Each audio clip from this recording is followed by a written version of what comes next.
नमस्कार, मैं हूं निशा और आप देख रहे हैं एसएम न्यूज़। आज हमारे साथ हैं बसपा के समर्थन करने वाले जो बहन कुमारी मायावती के बहुत ही करीबी माने जाते हैं, ओमवीर सिंह जी। सर, आपका स्वागत है हमारे चैनल में। बहुत बहुत धन्यवाद आपका भी। सर, मान्यवर काशीराम साहब और बहन कुमारी मायावती के रिश्ते को लेके कई सारे सवाल निशान उठते रहते हैं, तो क्या सच्चाई है उनके रिश्ते की, मान्यवर काशीराम और बहन कुमारी मायावती की, वो हम आपसे जानेंगे। कि जो उनके जो रिश्ते पे जो आंचल लगाने वाले लोग हैं, वो ऐसे अज्ञानता का जीवन जीने वाले लोग हैं जो अच्छाई को किसी को बर्दाश्त नहीं कर पाते हैं। तो बहन जी के विषय में जो अभी आपने एक प्रश्न किया कि उनके रिश्ते हैं क्या हैं, ऐसे लोग आलोचना करते हैं। जो आलोचना करते हैं वो आलोचना तो जो ना उन्होंने आज की बात नहीं है, मानव काशीराम जी की और बहन जी की बात नहीं है। उनसे पहले जो हमारे आदर्श हैं इस संसार के अंदर, जो आज उनकी पूजा होती है, तथागत भगवान बुद्ध को नहीं बख्शा लोगों ने, उन पे भी मतलब जो ना समझी कि ना उन्होंने भी उनसे भी प्रश्न करे और लोगों को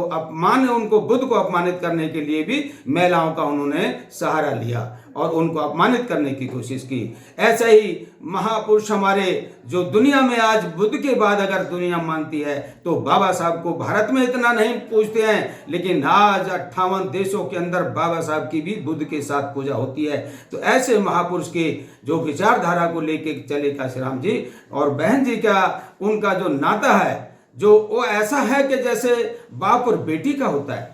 एक बहन और भाई का होता है, जिसके अंदर श्रद्धा होती है, जिसके अंदर एक मान सम्मान और विचारधारा होती है कि वो उनका अपमान सम्मान और वो शील आचरण के इतने मजबूत होते हैं, उन्हें दुनिया को डिगा नहीं सकती। जिसे हम 5 शील की बात करते हैं, तो ऐसा महापुरुषों के विषय में अगर कोई कहता है तो बहुत ही गलत कहता है। और बहन जी को अगर जाना है इस भारत के अंदर तो मतलब काशीराम जी ने जाना। और कहाँ से जाना, तो वो आप जो ना ये समझिए कि जब बाबा काशीराम जी ने पहली बार जो एक बहन जी हमारी एक टीचर होकर के जो ना अपना उस समय अपना ड्यूटी करती थी, जॉब करती थी, तो डॉक्टर अंबेडकर भवन के अंदर, झांसी रानी रोड के भवन के अंदर जो ना बाबा साहब के जयंती के विषय में वहाँ पे जो प्रोग्राम चल रहा था, तो वहाँ बहन जी ने जब उनका नंबर आया वहाँ पे स्पीच देने का, तो बहन जी ने वहाँ खड़े होकर के जब स्पीच देनी शुरू की, तो मानव काशीराम भी अपने साथियों के साथ पे वहाँ पे विराजमान थे सभा के अंदर। तो वहाँ पे जब बहन जी को जो ना मौका मिला, बहन जी ने अपनी विचारधारा को जब रखने की बात की, बाबा साहब की विचारधारा को अपने रखने की बात की, जो उनको अपना आदर्श मानती थी बाबा साहब को, तो वहाँ पे एक नेता आए थे, कांग्रेसी नेता। उन्होंने वहां पे जो जातिवाद की बात नहीं करते थे, ऐसा कह करके वो बात करते थे कि हम किसी जाति की बात नहीं करते हैं, हम तो सबका सम्मान करते हैं। तो वहीं उस नेता ने मतलब जो ना बहुजन समाज के एक किसी नेता का नाम हरिजन नेता के नाम पे बोला और बहन जी उसे बर्दाश्त नहीं कर सकी। तो बहन जी ने उसको जब अपने विचारों से संबोधित करने के लिए उठी, तो वो जोश में कोई बात ऐसी सेंटेंस रह गया कि वो उसको शब्द को बोल नहीं पाई थी। और लेकिन उसने संचालन ने कहा कि बहन जी दोबारा आपको हम मौका देंगे, इसलिए आप जो ना इसको दोबारा बोल दीजिए, हम आपको दोबारा मौका बोल देंगे। लेकिन बहन जी ने कहा कि नहीं, ये माइक जब तक मैं नहीं छोड़ूंगी, जब तक मैं पूरी अपनी बात नहीं रख लूंगी। तो ऐसा करके बहन जी ने कहा, और जब वो सेंटेंस उनको याद आया 1 सेकंड के अंदर, तो बहन जी ने वो उन लोगों के लिए बात कही जो शायद वहाँ के जितने भी सुनने वाले लोग थे, वो उनको जाना कि ये लड़की कितना होनहार है। तो यहीं काशीराम जी ने उसको बेटी को जाना, अपनी बेटी करके, और अपने साथियों से उनका पता निकाला कि ये लड़की कहाँ रहती है, ये लड़की किसकी है, मुझे इसके परिवार पे बात करनी है, परिवार से, और मुझे इसके घर से मुझे मिलाया जाए। तो उन्होंने साथियों ने उनका एड्रेस लिया और तब उसके बाद में उनके गुणों को समझा और मायावती की जो ना विचारधारा को समझा कि जो बच्चा आज इतने उत्साह से काम करने की बात करता है, ये बाबा साहब की मिशन को जरूर आगे ले जाएगा। तो ये उन्होंने जाना। तो इसके आगे जाकर के उन्होंने वहाँ पे इंद्रपुरी के अंदर वो उनके पिताजी के पास गए, परिवार का जो एड्रेस उन्होंने लिया था वहाँ जाकर के बात की, और बहन जी के बारे में बात करने के बाद में उन्होंने जाना कि बहन जी आप बताइए कि आप जीवन में क्या कर रही हैं, आज क्या कर रही हैं, क्या करने वाले हैं। और बाबूजी भी वहाँ पे बैठे होते हैं, उनके पिताजी प्रभुदयाल जी जो आज हमारे बीच में अभी कुछ समय पीछे उनका वो निर्वाण हुआ है और वो हमारे बीच में नहीं है। तो उनको भी सबको पूरे परिवार को बैठा करके बहन जी से साहब ने बात की, काशीराम जी ने, और उनसे पूछा तो उन्होंने बताया कि मुझे तो मेरे पिताजी की बीच वो है कि भाई मैं इच्छा है कि मैं तो जो ना IAS अफसर बनना चाहती हूँ, और ये मेरे पिताजी कहते हैं कि तुझे IAS अफसर बन के एक जनता का, इस गरीब जनता का तुझे मदद करनी है। लेकिन जब ये बात उन्होंने सारी पूछने के बाद, मैं ज़्यादा ना लंबी बात करके शॉर्ट में बताने का प्रयास करूँगा जो मुझे समझ में आया। तो उन्होंने जो ना उसी समय उनसे पूछा कि मैं मायावती अब अपनी बात तुमसे कहना चाहता हूं और बाबूजी को साक्षी मान के कहना चाहता हूं कि आप एक IAS अफसर बनना चाहते हैं, लेकिन मैं आपको ऐसा बना सकता हूं। मैंने आपके गुणों को जाना है, आपके अंदर इतने गुण हैं कि जो बाबा साहब के आंदोलन को आप लेके जा सकती हैं। और आप अगर किसी जिले के और किसी क्षेत्र के IAS अफसर बनते हैं, कलेक्टर या DM बनते हैं, तो आपके उसमें जो दायरे में आएगा जनता का दायरा, उसका केवल आप सेवा करेंगे। लेकिन मैं आपको ऐसा बना सकता हूं, अगर आप मेरा साथ दें और मेरी बात को माने, कि मैं ऐसा बना सकता हूं कि जो लाइन लगा के अपनी फाइल लेकर के IAS अफसर आपके आगे खड़े होंगे और आप उनके वो इंतजार करेंगे। तो ऐसा उन्होंने जाना। तो मैं आपको बताना चाहता हूं, आपका प्रश्न अभी शायद मेरी नज़र में वो अधूरा है कि उनका नाता क्या था, रिश्ते क्या, ऐसा शायद है जो ना आपने अभी बताया कि लोग ऐसा कहते हैं कि बहन जी के और साहब के क्या रिश्ते रहे। तो रिश्ते उन्होंने, मैंने पहले भी एक सेंटेंस बताया कि एक उनका जो रिश्ता है वो गुरु और शिष्य का है, जो बेटी और बाप का होता है। जैसे आज हमारे दूसरे उसमें जब हम संत गुरु रविदास की बात करते हैं तो लोग उनकी भी पूजा करते हैं। ऐसे हमारे इस गरीब समाज में संत हुए हैं, बहुत संत हुए हैं, लेकिन गुरु रविदास जी के जो शिष्य थी,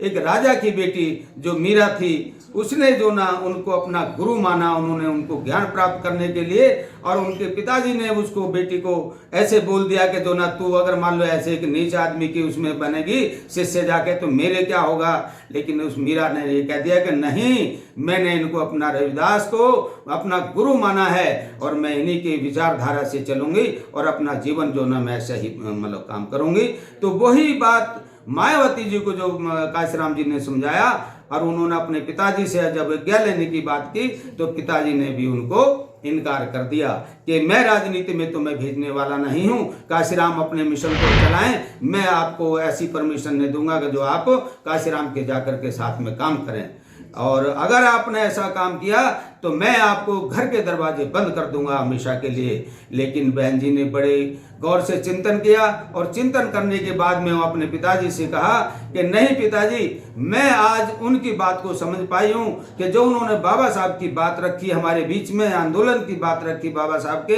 तो मैं उस आंदोलन में काम करना चाहती हूँ जिस आंदोलन को बाबा साहब बहुत आगे ले जाना चाहते थे और जनता का भला करना चाहते थे। तो ऐसा अपने गुरु को उन्होंने गुरु मान करके मानव काशीराम जी को और अपने घर से उन्होंने भी त्याग किया। और जैसे ही उन्होंने बात की तो उन्होंने वाकई में उन्होंने वही करके दिखाया उनके पिताजी ने, जो उनको वो डराना चाहते थे कि ये डर करके काशीराम जी के आंदोलन में ना जाए। तो उन्होंने घर से कह दिया कि अब इसके घर के दरवाजे बंद हैं। लेकिन बहन जी ने अपना गुरु, अपना बाप मान करके उनके साथ में गई और उनके आदेश अनुसार जो ना अपने काम करती रही। तो ऐसा उनका जो जीवन है, तो ऐसे बहुत सारे मौके आए कि जो ना जिन्होंने ये कहा कि दुनिया कुछ भी कहती रही, लेकिन कभी भी ऐसा उनका मन के अंदर कोई भी बाप बेटी का ही रिश्ता रहा। और अपने जैसे मैंने अभी संत गुरु रविदास जी की बात की, मीरा कुमार जी की बात की, ऐसे बहुत सारे उदाहरण, अगर हम उसको बात लंबी ले जाएंगे तो बहुत सारे उदाहरण हैं कि जो अपने जो ना बेटी की तरह अपने जो ना वो अपना बाप भी ऐसा नहीं करता है व्यवहार जैसा एक गुरु करता है अपने शिष्य के साथ में। तो ये जो ऐसा आरोप लगाते हैं, बहुत सारे लोग ऐसे आरोप लगाते हैं, मैं नहीं बताना चाहूँगा ऐसा कि जो ना जो लोग इस तरह के भी बदतमीज होते हैं कि जो ना वो कुछ भी कह सकते हैं आकर के। एक आदमी मेरे पास आया और बहुत ही अच्छा होनहार, उस समय वो वकील था, बहुत अच्छा वकील था, लेकिन आगे आज वो बहुत अच्छा सेशन जज बन गया है।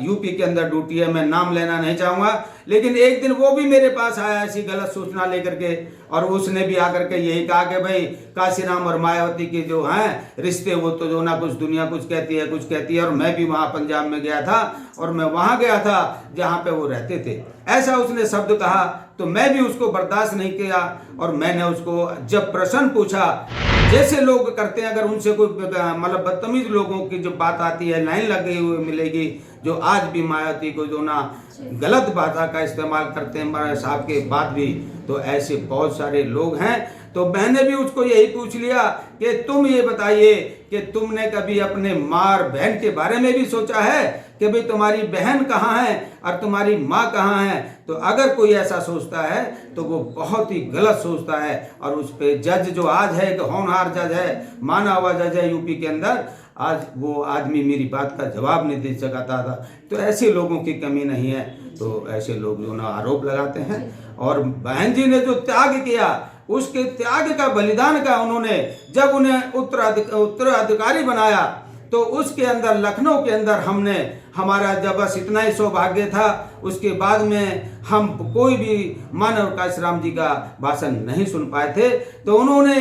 2 घंटे कम से कम प्रवचन मतलब दिया था, वहाँ पे अपनी बात रखी थी। और उन्होंने जब से जो मैंने अभी सेंटेंस उनके इंद्रपुरी से बताया, उनके परिवार से, और जो वहाँ से उन्होंने बात की, तो उस उत्तराधिकारी की जिस दिन घोषणा की लखनऊ के अंदर, बहुत बड़े जो ना अम्बेडकर मैदान में वहाँ पे जो ना बहुत बड़े एक सभा थी हमारी, कई लाख आदमी की, हम सब लोग भी बहुत दुनिया पूरे भारत के लोग गए हुए थे। तो वहाँ पे उन्होंने ये पूरा बताया, और उसी दिन उन्होंने घोषणा की थी कि आज मैं इस मंच से बहन मायावती को मैं अपना उत्तराधिकारी बना सकता हूँ। तो ऐसी बहन मायावती। हमारे साथ थे सामाजिक कार्यकर्ता ओमवीर सिंह जी, जिन्होंने बताया कि माननीय काशीराम साहब और बहन कुमारी मायावती के रिश्ते की सच्चाई क्या थी, क्यों उन्होंने अपना उत्तराधिकारी सिर्फ मायावती जी को ही क्यों चुना। सर, आपका धन्यवाद हमारे साथ चर्चा करने के लिए। नहीं, आपका भी निशा जी बहुत बहुत अच्छा धन्यवाद। अगर आपने अभी तक हमारा चैनल सब्सक्राइब नहीं किया है तो सब्सक्राइब करें और घंटी का बटन बिल्कुल भी दबाना ना भूलें, ताकि सभी लेटेस्ट खबरें पहुंच सकें आप पे सबसे पहले।